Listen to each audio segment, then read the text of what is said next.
Hello students. तो आज हम पढ़ते हैं कूलॉम्स लॉ। इलेक्ट्रोस्टैटिक्स के अंदर आता है पहला टॉपिक हमारा कूलॉम्स लॉ। तो व्हाट इज कूलॉम्स लॉ बच्चों? तो कूलॉम्स लॉ में क्या बतलाता है? कूलॉम्स लॉ हमें दो चार्ज के बीच में लगने वाले फोर्स के मैग्नीट्यूड को बतलाता है कि फोर्स का मैग्नीट्यूड कैसा होगा। इतनी बात तो हम बहुत अच्छे तरीके से क्लास 10 में पढ़ कर के आए हैं कि हमारे पास दो तरीके के चार्ज होते हैं बच्चों। दो तरीके के चार्ज, जैसे कि एक होता है प्लस और एक होता है माइनस चार्ज। प्लस जैसे कि प्रोटॉन पर प्लस चार्ज होता है, तो प्रोटॉन पर जो हमारा चार्ज होता है वो कितना होता है? प्रोटॉन पर जो चार्ज होता है प्लस 1.6 × 10⁻⁻19 कूलम, ये प्लस पर चार्ज होता है। और सिमिलरली इलेक्ट्रॉन पर कितना चार्ज होता है? माइनस चार्ज होता है, तो उसका मैग्नीट्यूड कितना होता है? -1.6 × 10⁻⁻19 कूलम। ये हम क्लास 10 में बहुत अच्छे तरीके से जानते हैं। और न्यूट्रॉन पर कोई चार्ज होता ही नहीं। तो बच्चों कूलॉम्स लॉ में दो चार्ज का होना जरूरी है, चार्ज होने चाहिए, दोनों पार्टिकल पर चार्ज होना चाहिए। तो अब इतनी बात हम जानते हैं कि अगर प्लस प्लस है तो प्लस प्लस के बीच कैसा फोर्स लगता है?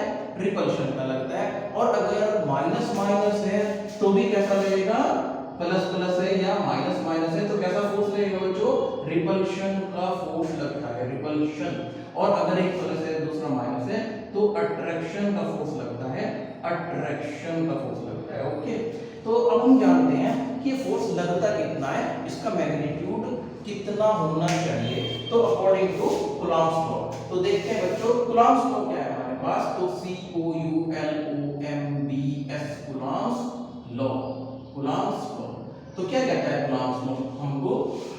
मान लो दो चार्ज हमने दिए, दो चार्ज हमने कुछ डिस्टेंस पर रख दिए।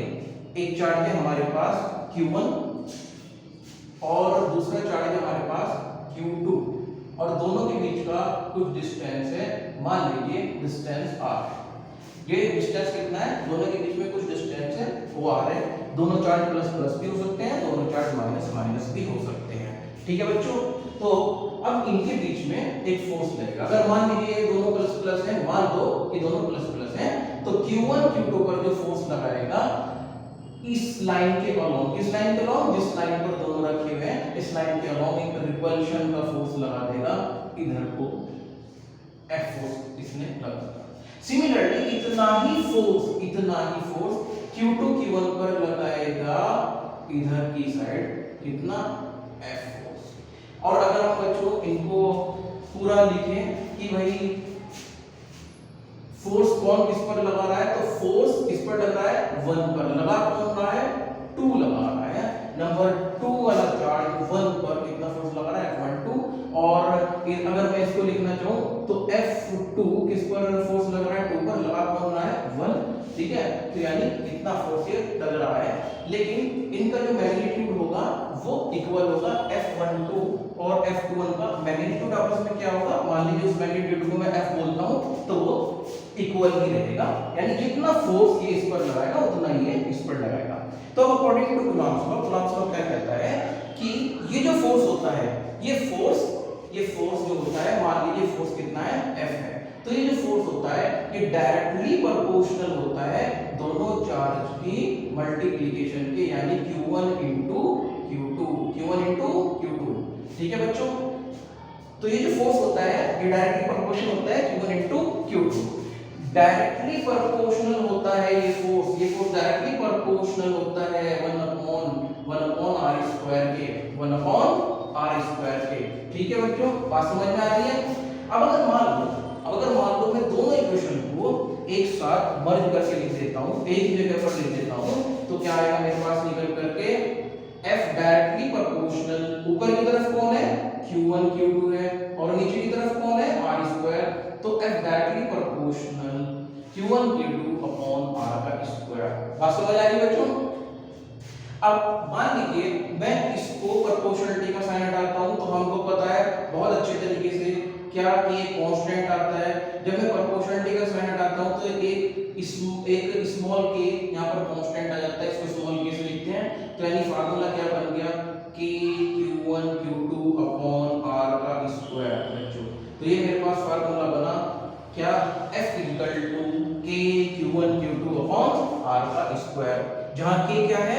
एक कांस्टेंट है, के एक कांस्टेंट है और के की वैल्यू कितनी होती है बच्चों, ये जो के है हमारे पास इस के की वैल्यू होती है 1/4 pi epsilon not 1/4 pi epsilon not या 9 into 10 की पावर 9 या 9 into 10 की पावर 9, ये इसकी वैल्यू होती है।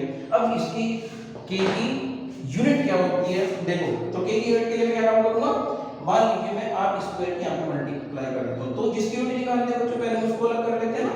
तो हमने पढ़ रखा है डायमेंशन वाले में चैप्टर में कि जिसकी यूनिट है डायमेंशन निकालनी, इसको पहले अलग कर लो। तो ये क्या बन जाएगा, r की स्क्वायर इधर मल्टीप्लाई हो जाएगी और q1 q2 इसके नीचे आ जाएंगे, यानी यूनिट क्या हो जाएगी, न्यूटन इनटू मीटर का स्क्वायर, यानी newton metre square upon q into q नीचे आ जाएगा कूलम्ब का स्क्वायर। तो ये इसकी यूनिट हो गई। यानी अब आप फार्मूले में k की जगह चाहे तो ये पुट कर दें या k की जगह चाहे तो आप ये पुट कर दें, ठीक है बच्चों। तो यानी तो इसको मैं कैसे लिख सकता हूं, f k की जगह मैं लिख सकता हूं 1/4 pi epsilon not q1 q2 upon r का square, q1 q2 upon r का स्क्वायर। बच्चों बात समझ आ रही है, 1/4 pi epsilon not q1 q2 upon r का स्क्वायर। अच्छा यहाँ एक बात आपसे ये कहना चाहूंगा कि मान लीजिए जब हमने इन चार्ट को रखा था, इन दोनों चार्ट के बीच में शुरू में एयर या वैक्यूम प्रेजेंट था, ठीक है, एयर या वैक्यूम प्रेजेंट था, यानी दोनों के बीच में कुछ भी नहीं था, अगर था भी तो सिर्फ एयर थी। तो ऐसे केस में हम जो फोर्स होता है उसको F0 से डिफाइन करते हैं, किससे डिफाइन करते हैं, F0।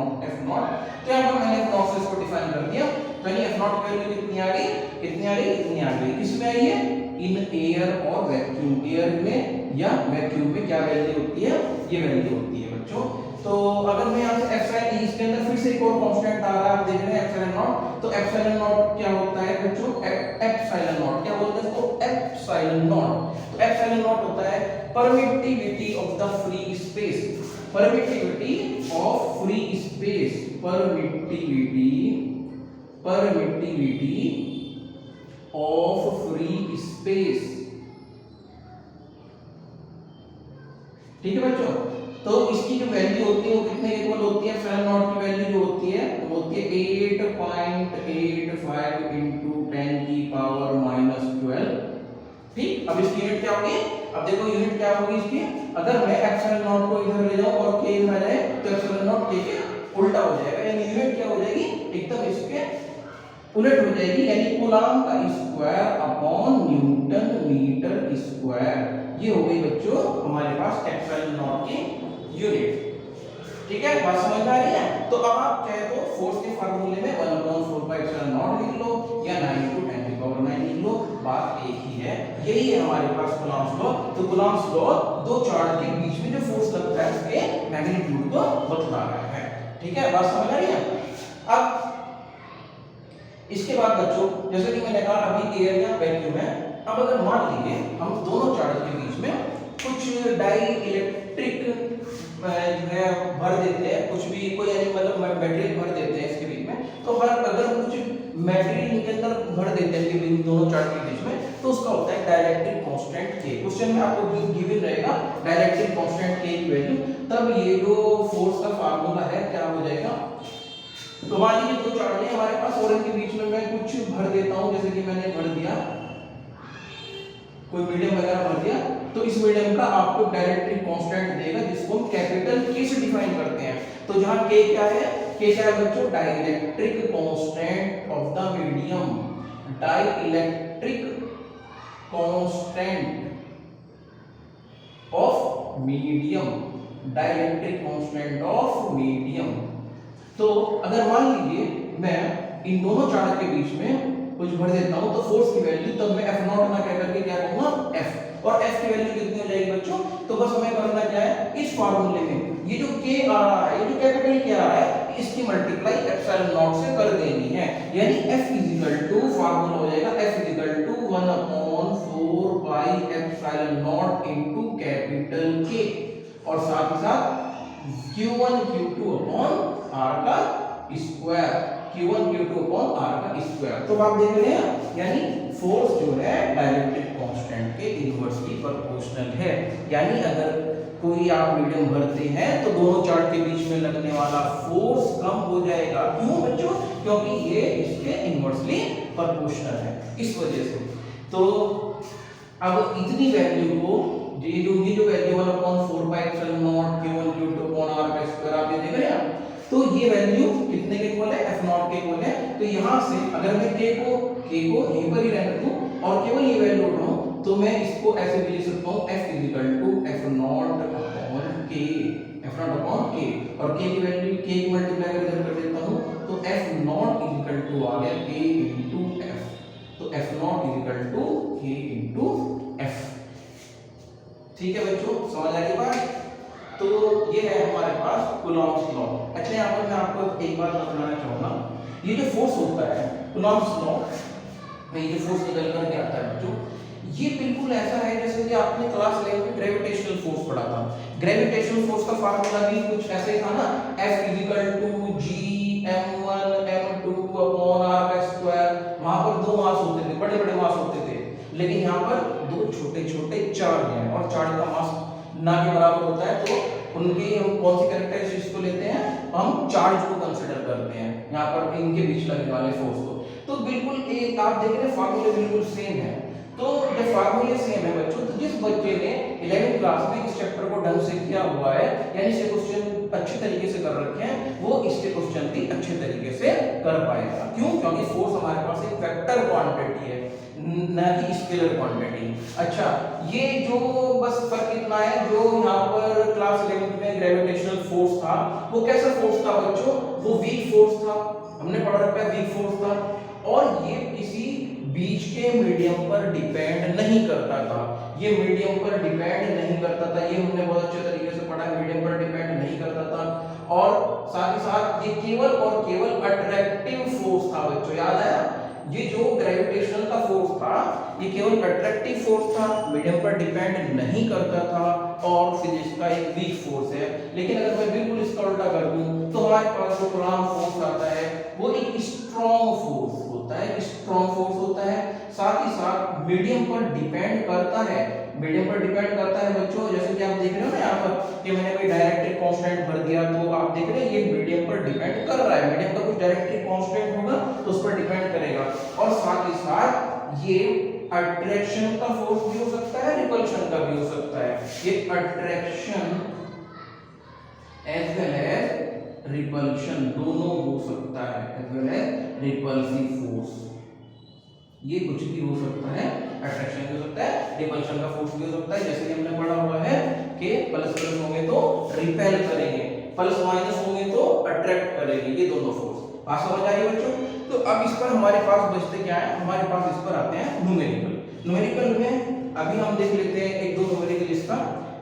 अब हमें पता है क्योंकि फोर्स एक वेक्टर क्वांटिटी है, और हमने क्लास 11 में पढ़ा है कि अगर हमें किसी स्केलर क्वांटिटी का रिजल्टेंट निकालना होता है तो स्केलर क्वांटिटी में तो हम क्या करते हैं, डायरेक्ट से रिजल्टेंट निकालने के लिए जो भी चीज आपने निकाली है उन सभी का सम कर देते हैं डायरेक्टली। जो प्लस आ रहा है प्लस, माइनस आ रहा है माइनस, विद साइन को ऐड कर देते हैं। जैसे कि पोटेंशियल है, पोटेंशियल एक स्केलर क्वांटिटी है, तो उठाएंगे ऐड कर देंगे, हमारे पास नेट आ जाएगा। लेकिन बच्चों फोर्स एक वेक्टर क्वांटिटी है, अगर हमें इसका रिजल्टेंट निकालना होता है, अगर हमें इसका रिजल्टेंट निकालना होता है तो हमने क्लास 11 में फार्मूला पढ़ा है क्या, कि दो वेक्टर अगर दो वेक्टर a और b हैं, मैं यहां पर कहीं लिख देता हूं ऊपर की साइड, कि अगर दो वेक्टर, इसको हटा रहा हूं यहां पर, कि हमने पढ़ा है कि अगर दो वेक्टर हैं a और b, दो वेक्टर हैं a और b, तो इन दोनों के बीच का एंगल अगर थीटा है तो रिजल्टेंट का फार्मूला क्या होता है, r √a का स्क्वायर प्लस b का स्क्वायर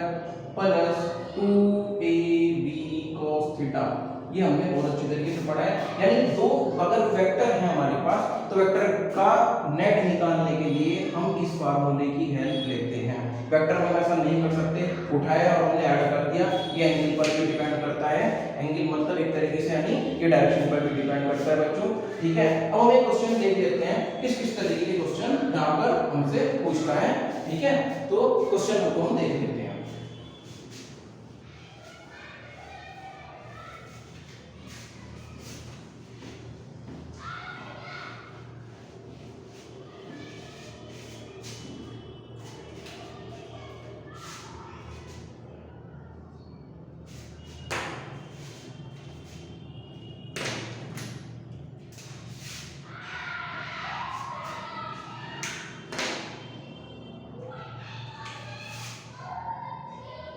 तो देखो बच्चों, क्वेश्चन है हमारे पास, मान लो तीन हमारे पास चार्ट है। कितने चार्ट हैं? तीन चार्ट हैं और वो मैग्नीट्यूड उनका बिल्कुल इक्वल है, उनका मैग्नीट्यूड आपस में क्या है? इक्वल है।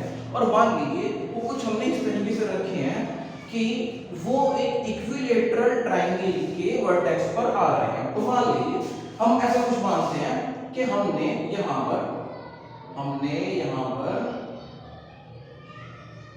तीन चार्ट ले लिए, हर एक का मैग्नीट्यूड कितना है? Q Q Q. अभी थोड़ी देर के लिए प्लस ही मान लेते हैं, हालांकि प्लस माइनस कुछ भी हो सकता है, तो डिपेंड करता है क्वेश्चन वाले पर, वो कैसा क्वेश्चन दे रहा है, प्लस दे रहा है, माइनस दे रहा है, फिर दे रहा है। हमने समझने के लिए यहाँ पर क्या मान लिया?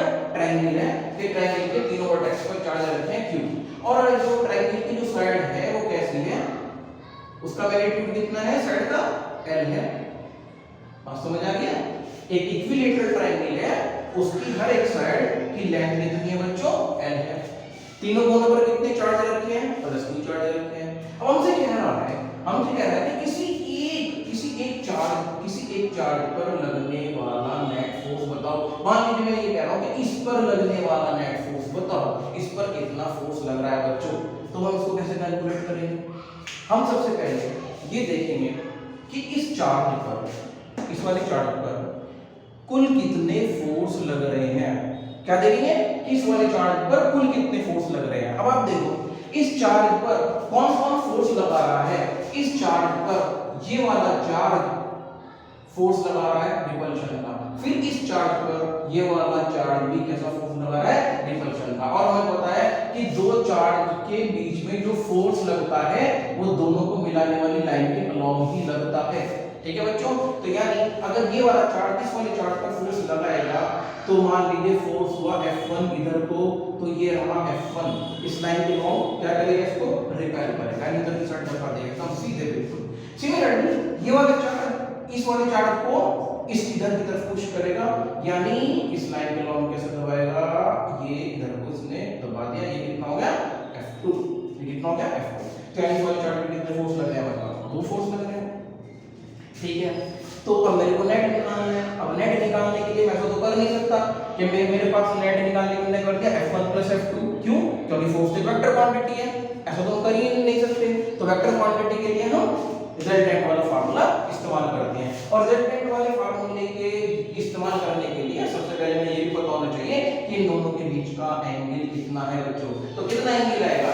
ये रहा इन दोनों के बीच का एंगल, और ये कितना है? जितना ये है। और ये कितना है? 60 डिग्री। क्यों? क्योंकि इक्विलेटरल ट्रायंगल है। तो एंगल कितना है? 60 डिग्री। तो वर्टिकली अपोजिट होने की वजह से ये भी कितना होगा? 60 डिग्री एंगल हो गया। ठीक है बच्चों? ठीक है, अब मैं फार्मूला मेरे पास R √a² + b² + 2ab cos theta, 2ab cos theta, जहां थीटा क्या है? a और b के बीच का एंगल है। तो थीटा की वैल्यू मेरे को कितनी मिल गई? 60। f1 की वैल्यू कितनी आ गई? a, और मैं b को क्या बोल दूंगा? f2 बोल दूंगा। यानी मेरे पास ये फार्मूला निकल कर ही नेट जो आएगा मेरे पास, मान लीजिए नेट जो है r है, तो नेट कितने के बराबर हो गया? नेट बराबर हो गया f1² + f2² + 2f1 f2 cos 60। ठीक है, ये मेरा आंसर आ जाएगा। बट अब और क्या करना है हमको? हमें ये करना है बच्चों कि f1 f2 तो मैंने अज्यूम करे हैं, ये नाम तो मैंने रखे हैं, ये क्वेश्चन में गिवन नहीं थे, ये तो मैंने रखे हैं। तो आंसर में f1 f2 तो मैं लिख नहीं सकता। तो मुझे तो क्वेश्चन में क्या गिवन थे? मुझे तो क्वेश्चन में q गिवन था, l गिवन था और इक्विलेटरल ट्रायंगल है ये गिवन था।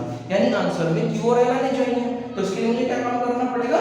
f1 का मैग्नीट्यूड और f2 का मैग्नीट्यूड बताना पड़ेगा। तो f1 का मैग्नीट्यूड कितना है बच्चों? f1 का मैग्नीट्यूड है, हम कूलम्ब्स फोर्स लगा देंगे। कूलम्ब्स फोर्स हम जो कूलम्ब्स फॉर्म में हमने फोर्स का फार्मूला पढ़ा है k q1 q2 वो यहां पर लगा देते हैं। q1 की वैल्यू कितनी है? q, और q2 की वैल्यू कितनी है? q, और दोनों के बीच का डिस्टेंस कितना है? l। तो यानी f1 की वैल्यू कितनी हो जाएगी? k q q q कितना हो जाएगा? q² और बीच का डिस्टेंस कितना है? l बच्चों। सिमिलरली f2 मेरे को निकालना है, तो f2 कितने के बराबर आएगा बच्चों? f2 बराबर आएगा k q कितना हो गया? q², और दोनों के बीच का डिस्टेंस कितना है? तो l²।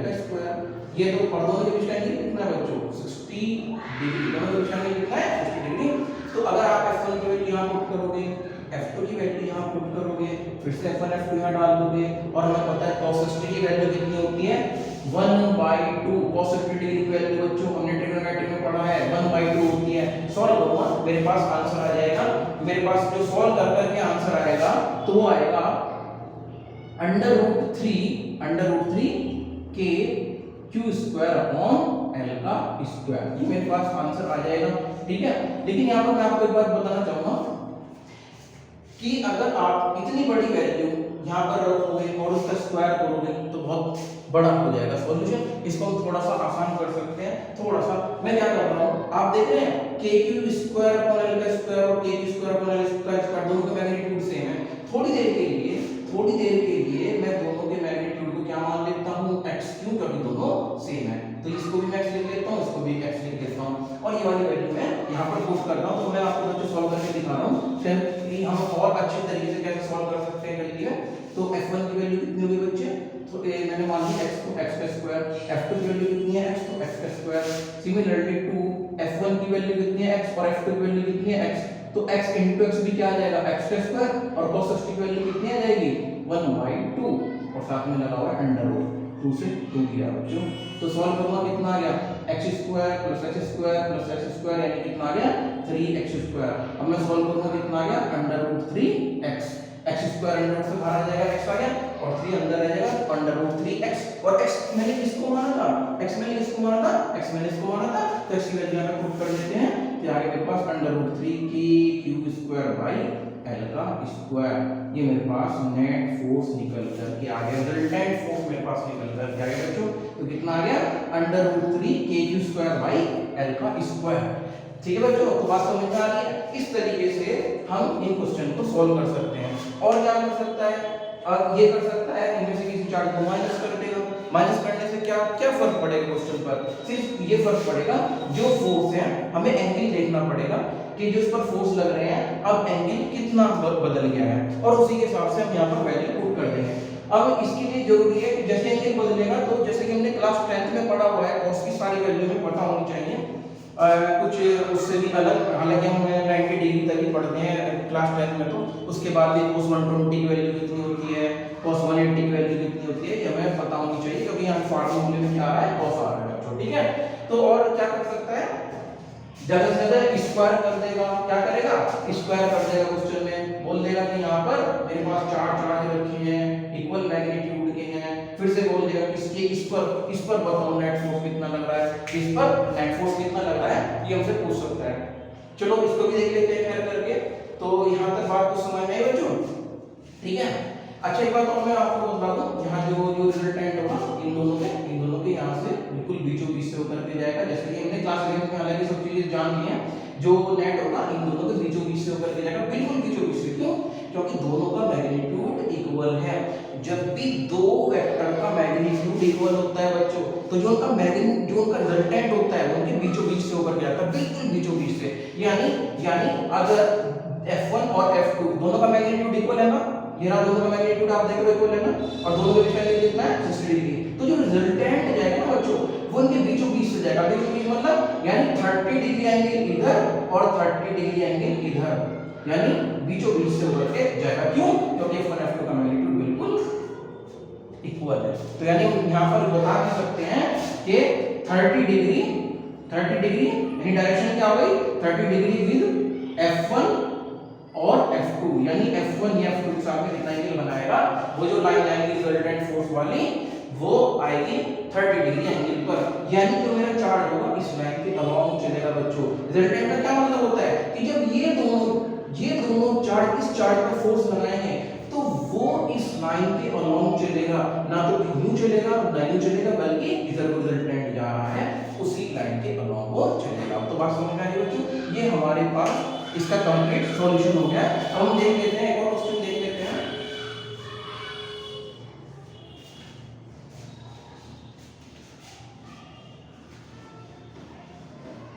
इन क्वेश्चन को करने के लिए आपको सबसे पहले अपना 11th का जो चैप्टर है आपका वेक्टर वाला, वो आपको अच्छे तरीके से आना चाहिए। जितना अच्छे तरीके से आप वेक्टर चैप्टर करेंगे उतना ही अच्छा है, क्लास 12 में आप अच्छे तरीके से क्वेश्चन को सॉल्व कर पाएंगे। इसलिए जिस बच्चे का वो वेक्टर वाला चैप्टर वीक है, जाकर के उसको अच्छे तरीके से पढ़ ले डॉट प्रोडक्ट, क्रॉस प्रोडक्ट, तो उसकी क्लास 12 में बहुत जरूरत पड़ती है। ठीक है, अब मान लो बच्चा हमसे कहता है कि मान लो फिर से हम उसने कहा कि एक स्क्वायर है, क्या है, एक स्क्वायर है और स्क्वायर के चारों कोनों पर हमने चार्ज रख दिए क्यू क्यू क्यू, ऐसे हमने चार्ज रख दिए, बात समझ आ गई। अब फिर से कह रहा है कि मान लीजिए इस वाले चार्ज पर मेरे को नेट फोर्स बताना है, कितना नेट फोर्स लगेगा बच्चों, तो मुझे क्या करना पड़ेगा, फिर से सबसे पहले मुझे देखना पड़ेगा कि मेरे चार्ज पर कितने फोर्स लग रहे हैं। तो देखो इस बार कितने फोर्स लग रहे हैं, ये वाला इसको रिपेल करेगा इस लाइन के अलोंग, इस लाइन के अलोंग रिपेल करेगा, ये फोर्स आ गया F2। सिमिलरली ये वाला अब इस लाइन के अलोंग रिपेल करेगा कितना, F2, ये कितना, F2। लेकिन इस बार ये भी है, तो ये वाला डायगोनल के अलोंग रिपेल करेगा, यानी फोर्स लगाएगा F3। तो इस बार मेरे चार्ट पे कितने फोर्स लग रहे हैं, 3 फोर्स लग रहे हैं। अच्छा हमें एक बात बताना भूल गया, तो ये क्या है, स्क्वायर है, स्क्वायर विद साइड L, एक स्क्वायर है, स्क्वायर विद साइड L है बच्चों, मेरे स्क्वायर की साइड कितनी है, L है, ये भी L, ये भी L है, ये भी L है और ये भी L है। ठीक है, समझ आ रही बात। तो अब मुझे क्या काम करना पड़ेगा, सबसे पहले F1 F2 F3 इनका मैग्नीट्यूड चाहिए होगा, रिजल्टेंट को मैं बाद में निकाल लूंगा, सबसे पहले मैं इनका मैग्नीट्यूड निकाल दूंगा। तो मैग्नीट्यूड कितने के बराबर होगा बच्चों, F1 का मैग्नीट्यूड, जैसे कि मैं अभी करता है F1 का मैग्नीट्यूड, ये रहा F1 का magnitude K Q into Q, Q का स्क्वायर, और बीच का डिस्टेंस कितना है, L, L का स्क्वायर।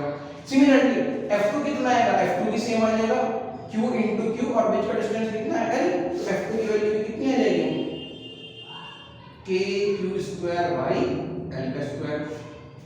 लेकिन इस बार यहाँ पर हमारे पास एक तीसरा फोर्स भी है, उस तीसरे फोर्स को उसका मैग्नीट्यूड भी हमें बताना। आप देख रहे हो डायगोनल के अलोंग लग रहा है, ये प्लस इस प्लस को यू इस लाइन के अलोंग ऐसे धक्का देगा, यानी तीनों फोर्स मिलकर के इस चार्ज पर फोर्स लगाएंगे।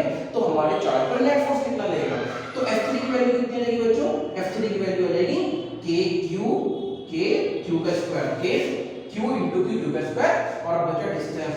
तो डिस्टेंस कैसे निकालूंगा बच्चों में, तो मेरे को डिस्टेंस निकालने के लिए कुछ कैलकुलेशन करनी पड़ेगी, और ये कोई खास बड़ी कैलकुलेशन नहीं है, हमें पता है स्क्वायर है, स्क्वायर का ये एंगल कितना है 90, ये साइड कितनी है L, ये कितनी है L, तो मैं पाइथागोरस थ्योरम लगा दूंगा। तो पाइथागोरस थ्योरम से ये जो डिस्टेंस आएगा बच्चों मेरे पास कितना आएगा, √2L आ जाएगा, √2L। अब वहाँ पाइथागोरस थ्योरम लगा के मत दिखाना, क्योंकि आप तो बड़ी क्लास के बच्चे हो, बस वहाँ पे आप लिख लेंगे, एग्जामिनर अपने आप समझ जाएगा कि ये कहाँ से आया है। ये सब छोटी मोटी चीजें दिखाने आपको जरूरत नहीं होती, हमें पता है कि डायगोनल कितना होता है स्क्वायर का, साइड इनटू √2। तो यानी जब मैं √2 का स्क्वायर करूंगा बच्चों, तो √2 का स्क्वायर करूंगा, √2 का स्क्वायर 2 आ जाएगा, और L का स्क्वायर L आ जाएगा, तो √ यानी स्क्वायर करूंगा ना आप, साइड कितनी है √2L, तो √2L का स्क्वायर करूंगा तो कितना आएगा, 2L का स्क्वायर, कितना आ जाएगा, 2L का स्क्वायर। तो ये दो मेरे पास मैग्नीट्यूड आ गया। अब मुझे को नेट निकालना है। नेट निकालने के लिए बच्चों मैं क्या काम करूंगा, अब फिर से F1 F2 के बीच में कितना एंगल है, पहले क्योंकि हम मेरे फार्मूले में r = √a² + b² + 2ab cos θ में दो वेक्टर एक साथ आ सकते हैं, तीन एक साथ नहीं आ सकते, तो इसलिए भी मैं F3 को भूल रहा हूं और F1 और F2 का एक बना रहा हूं, यानी इन दोनों का रिजल्टेंट निकालते हैं। तो F1 F2 को जब मैं फार्मूले में रखूंगा, रिजल्टेंट के फार्मूले में, यानी इन दोनों का नेट कितना आएगा, अभी मैंने पीछे रखा था, इन दोनों का मैग्नीट्यूड क्या है आपस में सेम है, और दोनों के बीच का एंगल कितना है 90। तो मान लीजिए F1 F2 का, F1 और F2 का, F1 एंड F2 का जो रिजल्टेंट है उसको मैं R बोल रहा हूं, जो उनका नेट आएगा F1 F2 का जो नेट है वो R आएगा। तो मैं फार्मूला लगाता हूं कि R = √F1 का स्क्वायर + F2 का स्क्वायर + 2F1 F2 cos 90, याद है ना बच्चों। और cos 90 की वैल्यू कितनी होती है, cos 90 की वैल्यू होती है 0, cos 90 की वैल्यू 0। अगर 0 रखूंगा तो ये वाली टर्म पूरी क्या हो जाएगी 0, तो कितना बचेगा, बस F1 का स्क्वायर + F2 का स्क्वायर। तो F1 का स्क्वायर + F2 का स्क्वायर, जैसा कि मैंने अभी पीछे बताया था, अगर दोनों मैग्नीट्यूड बिल्कुल सेम है, थोड़ी देर के लिए x मान लो, तो यहाँ पे क्या आ जाएगा, x² + x² यानी 2x का स्क्वायर हो जाएगा, 2x² का x बाहर आ जाएगा और 2 अंदर रह जाएगा। तो यानी अब जब मैं x की वैल्यू पुट करूंगा तो कितना आ जाएगा, r = √2 k³ का स्क्वायर अपॉन L का स्क्वायर बच्चों, ये r की वैल्यू आ गई मेरे पास, ठीक है। कितनी आ गई, r की वैल्यू आ गई मेरे पास। F1 F2 का काम खत्म हो गया। अब F1 F2 को हटा दिया, नहीं, एक फोर्स लग रहा है r, वो r कितने के इक्वल है, वो F1 F2 के नेट के इक्वल है।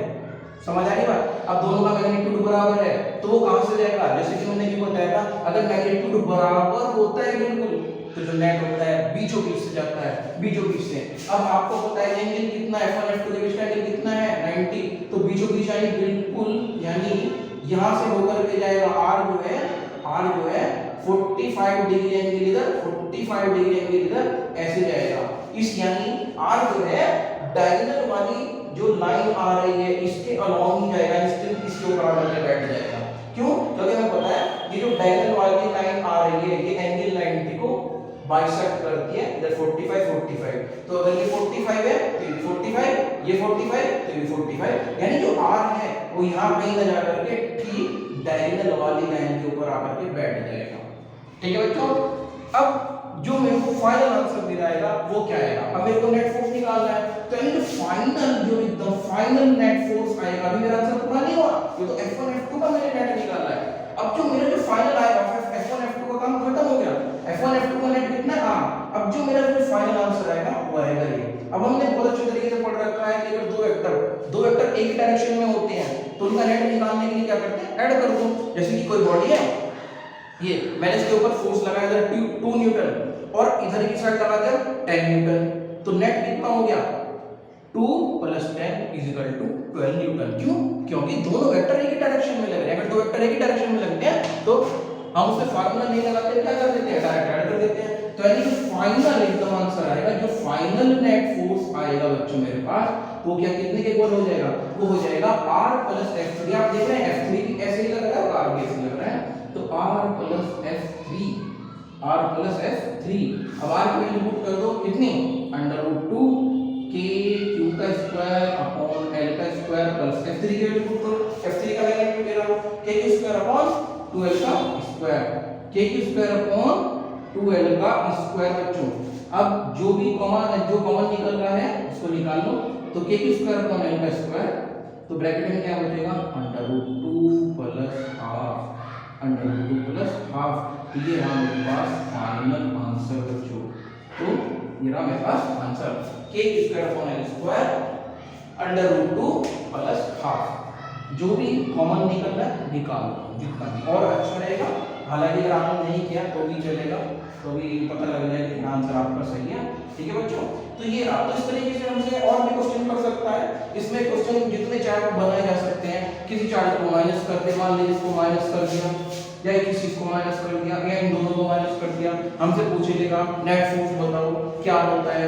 ठीक है, तो बस हमें करना क्या है, हमें सही से डायरेक्शन भी देखनी है, क्योंकि अगर एक चार्ज माइनस का एक प्लस का है बच्चों तो डायरेक्शन उल्टी हो जाएगी, फिर फोर्स लगेगा अट्रैक्टिव। मान लीजिए ये चार्ज माइनस का होता और ये प्लस का है, तब ये इसके ऊपर ये जो फोर्स लगा रहा है F2 इस साइड में होकर के ऊपर की तरफ होता, इस साइड होगा ऊपर की तरफ। ठीक इसी तरह अगर ये माइनस होता और ये प्लस होता तो फोर्स इधर को लगता है, फोर्स इधर लगता। बात समझ आ गई है? तो इस तरीके से कूलम्ब फोर्स पर आपकी बुक में चाहे वो प्रदीप है या अदर बुक जो भी कोई है एसएल अरोड़ा वगैरह, तो उसके अंदर बहुत सारे क्वेश्चन गिवन रहते हैं। तो इस तरह के बहुत सारे क्वेश्चन हम बना सकते हैं, उनको सॉल्व कर सकते हैं। तो लेकिन उसके लिए सबसे पहले जरूरी है आपको वेक्टर चैप्टर अच्छे तरीके से आना चाहिए कि हम रिजल्टेंट कैसे निकालते हैं दो वेक्टर का। रिजल्टेंट निकालने के लिए दो वेक्टर के लिए फार्मूला लगाते हैं। बहुत से बच्चों को मैंने देखा ये नहीं पता होता कि वेक्टर क्या है, स्केलर क्या है और वेक्टर का रिजल्टेंट कैसे निकलता है। वेक्टर का रिजल्टेंट निकालने के लिए सिर्फ ये फार्मूला लगता है और स्केलर में तुम डायरेक्टली ऐड कर देते हैं। ठीक है बच्चों, आज के लिए इतना ही। अगर किसी को कुछ भी प्रॉब्लम है तो कमेंट में जा करके कमेंट बॉक्स में जाकर के कमेंट कर सकता है। ठीक है, और प्लीज इस चैनल को लाइक एंड सब्सक्राइब कर दीजिएगा। और इसके बाद जो हमारे पास नेक्स्ट लेक्चर आएगा, अभी हम उसके अंदर और क्वेश्चन करने वाले हैं और डिटेल में अच्छे तरीके से चीजों को पढ़ने वाले हैं जो हमारा नेक्स्ट लेक्चर आएगा। ठीक है बच्चों, अभी हम और क्वेश्चन लेकर के आएंगे जिससे आपके कॉन्सेप्ट अच्छे तरीके से क्लियर हो जाए कि नेट फोर्स हम निकालते कैसे हैं।